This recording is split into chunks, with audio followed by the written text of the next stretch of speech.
నమస్కారం ETV news కు స్వాగతం. ముందుగా ప్రధాన అంశాలు. కోల్కతాలో సచివాలయ ముట్టడి ఉద్రిక్తం. నిరసనకారులపై పోలీసులు లాఠీ చార్జ్.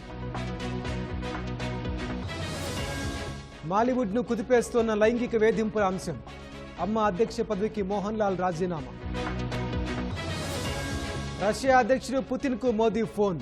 ఉక్రెయిన్ పర్యటనపై ఇరువురి మధ్య చర్చ. జమ్మూ కాశ్మీర్ ఎన్నికలపై సర్వత్రా ఆసక్తి. ప్రతిష్టాత్మకంగా తీసుకున్న పార్టీలు. భారత్తో యాపిల్ కార్యకలాపాల విస్తరణ. 2025 మార్చి నాటికి 6 లక్షల ఉద్యోగాల సృష్టి.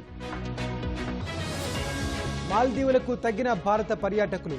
లక్షద్వీప్కు భారీగా పెరుగుదల. భవిష్యత్తులో సముద్రం ముంచేసే ముప్పు. హెచ్చరించిన ఐరాస చీఫ్. ఐసీసీ నూతన చైర్మన్ గా జైషా. డిసెంబర్ 1న బాధ్యతల స్వీకరణ.